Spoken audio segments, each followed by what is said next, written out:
नमस्कार दोस्तों, स्वागत है आप सभी का हमारे चैनल स्टॉक मार्केट स्ट्रैटेजी पे। तो आज हम जिन स्टॉक्स के बारे में डिस्कस करने वाले हैं वो है कंज्यूमर ड्रिवन स्टॉक्स। और एक तरह से काफ़ी दिग्गज ग्रुप को बिलोंग करते हैं ये सारे ही स्टॉक्स। और कुछ स्टॉक्स इनमें से निफ्टी 50 को भी बिलोंग करते हैं।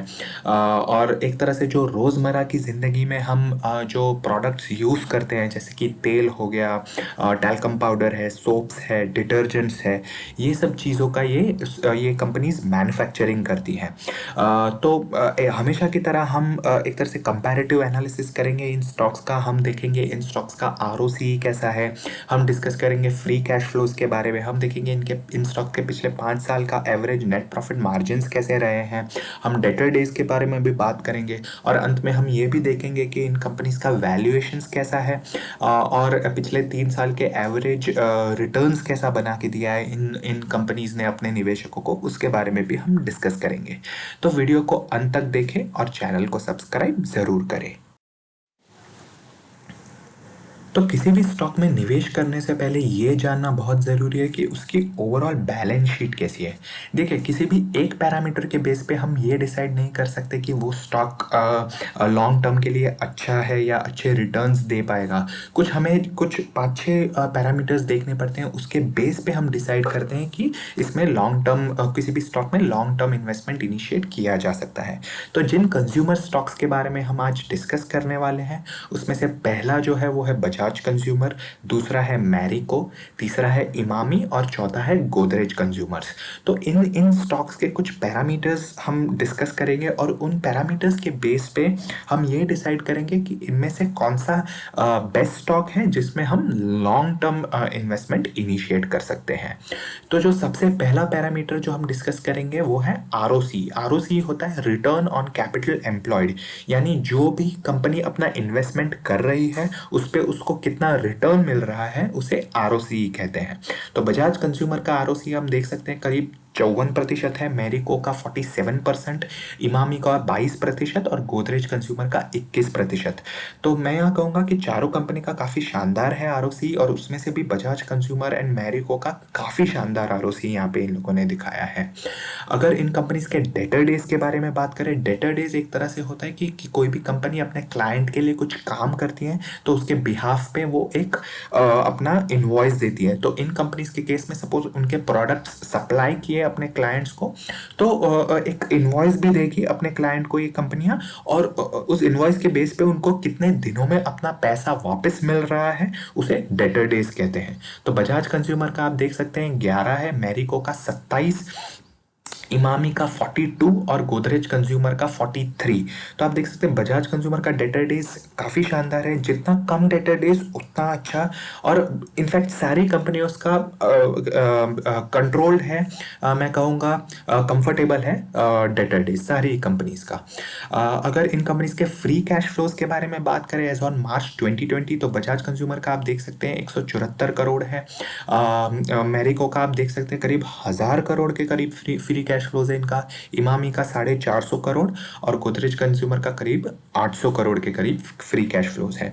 आप यहाँ आप देख सकते हैं बजाज कंज्यूमर जो है वो एक स्मॉल कैप कंपनी है, और इमामी जो है एक तरह से मिड कैप कंपनी है, और Marico and Godrej companies are Godrej consumer are large cap companies. तो आप देख सकते हैं फ्री कैश फ्लोज जिस हिसाब से मेंटेन किए हैं इन लोगों ने अपने मार्केट कैपिटलाइजेशन के हिसाब से, वो मैं कहूँगा काफ़ी कंफर्टेबल पोजीशन है सारी ही कंपनियां। अगर इनके डेट टू इक्विटी रेशियो के बारे में बात करें तो बजाज कंज्यूमर का 0.03 है, मैरिको का 0.12, इमामी 0.2 एंड गोदरेज कंज्यूमर का 0.58। इन चारों कंपनियों का अगर कंपैरिजन करें तो गोदरेज कंज्यूमर का जो डेट है वो हल्का सा ऑन द हायर साइड है, बट आई वुड से कि all 4 companies are in comfortable position as far as debt is concerned. अगर इन कंपनीज का पिछले 5 साल का एवरेज नेट प्रॉफिट मार्जिन देखे तो बजाज कंज्यूमर का करीब 25% है, मैरिको का 13.5%, इमामी का 13% और गोदरेज कंज्यूमर का 16%। तो सारी कंपनीज ने अपना जो पिछले 5 साल का एवरेज नेट प्रॉफिट है वो शानदार तरीके से मेंटेन यहाँ किया है, मैं कहूँगा। तो चलिए अब डिस्कस कर लेते हैं इन कंपनीज के वैल्यूएशंस, और जो पिछले 3 साल में अपने निवेशकों को पैसा बना के दिया इन कंपनीज में, उसके बारे में डिस्कस कर लेते हैं। तो जब हम वैल्यूएशंस के बारे में बात करते हैं किसी भी कंपनी के, तो हम प्राइस टू अर्निंग रेशियो उस कंपनी का चेक करते हैं।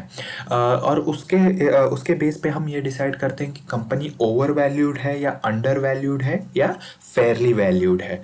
तो अगर यहाँ बजाज कंज्यूमर के बारे में बात करें तो करीब 15 है इसका पी, मैरिको का 42 है, इमामी का 50 है और गोदरेज कंज्यूमर का 46 है। अगर आप इंडस्ट्री पी देखें तो करीब 68 के करीब है। तो उस हिसाब से तो इन चारों कंपनियों का पी इंडस्ट्री पी से कम है। उसमें से अभी आप बजाज कंज्यूमर का देखें तो 15 है, तो मैं यहाँ कहूँगा काफ़ी अंडर वैल्यूड स्टॉक है। हाँ, माना कि ये एक स्मॉल कैप कंपनी है, बट फिर भी 15 का P is quite under valued in चारों कंपनियों के कंपैरिजन में। अगर पिछले 3 साल के एवरेज रिटर्न्स के बारे में बात करें इन चारों कंपनियों के, तो बजाज कंज्यूमर ने -55% के रिटर्न्स है, मैरिको के 14% के रिटर्न है, इमामी का -39% एंड बजाज कंज्यूमर का 4.15%। देखिए, कोविड के चलते सारे ही सेक्टर्स में सारी कंपनीज को मार लगी थी, तो ये लाजमी है कि इन कंपनीज को भी नुकसान हुआ है। और देख सकते हैं आप, एवरेज जो है 3 साल का जो एवरेज, वो काफ़ी कम हो गया इन चारों ही कंपनीज का। तो एक तरह से हमने ये कंपैरेटिव एनालिसिस किया, कुछ पैरामीटर्स हमने डिस्कस किए। उस पैरामीटर्स के बेस पे हम ये कह सकते हैं कि मैरिको और जो गोदरेज कंज्यूमर है उसमें आप they are good bets as such for long term investment. देखिए, दोनों ही कंपनीज एक दिग्गज ग्रुप से बिलोंग करती है और दोनों ही कंपनीज का जो प्रोडक्ट पोर्टफोलियो है वो काफ़ी डाइवर्सिफाइड है और जो इनकी रीच है, इनके प्रोडक्ट्स की जो रीच है वो गाँव-गाँव तक है। Not only limited to the cities but गाँव तक इनकी एक तरह से रीच है। तो आप सोच सकते हैं एक तरह से इन दोनों कंपनीज में फॉर लॉन्ग टर्म इन्वेस्टमेंट। देखिए, पोजिशनली तो आप इन चारों कंपनीज में सोच सकते हैं, बट आपको ये ध्यान रखना है कि जनरली जो रिटेल इन्वेस्टर्स जो होते हैं वो एक तरह से हायर लेवल पे, हायर स्टॉक प्राइस पे स्टॉक्स को खरीद लेते हैं, शेयर्स खरीद लेते हैं और यू नो हायर लेवल्स पे प्रॉफिट बुकिंग आ जाता है, तो फिर नुकसान हो जाता है उनको। तो आप कोशिश ये करें कि buy low and sell high. Retail investors generally क्या करते हैं, उल्टा करते हैं, buy high and they sell low and they make losses. तो आपको ये नहीं करना है। आप देखिए, और किसी भी कंपनी में निवेश करने से पहले आप थोड़ा सा रिसर्च कीजिए कि पिछले 5-10 दिनों का आप उसका चार्ट देख लीजिए, कैसा कैसा बढ़ा है स्टॉक। काफ़ी बढ़ चुका है तो छोड़ दीजिए, मे बी वो और बढ़ेगा, बट एटलीस्ट क्या है कि आपको नुकसान झेलना नहीं पड़ेगा। और अगर आप नीचे खरीद रहे हैं तो एटलीस्ट जो डाउनसाइड रिस्क है वो कम हो जाएगा। मैं ये नहीं कहूँगा कि एलिमिनेट हो जाएगा, बट आपके जो लॉसेज होते हैं या जो डाउनसाइड रिस्क है वो एक तरह से काफी कम रहेगा। तो पोजिशनली आप चारों कंपनीज अच्छी है, पोजिशनली आप खेल सकते हैं, बट जैसे कि मैंने कहा, buy low and sell high. तो ये थी मेरी राय इन चारों कंपनीज के बारे में। कोई भी निवेश करने से पहले आप अपनी स्टडी करें, आप अपनी रिसर्च करें, अपनी एनालिसिस करें, अपने फाइनेंशियल एडवाइज़र को भी कंसल्ट करें, फिर ही किसी भी प्रकार का डिसीजन ले निवेश करने का, क्योंकि पैसा अल्टीमेटली आपका है।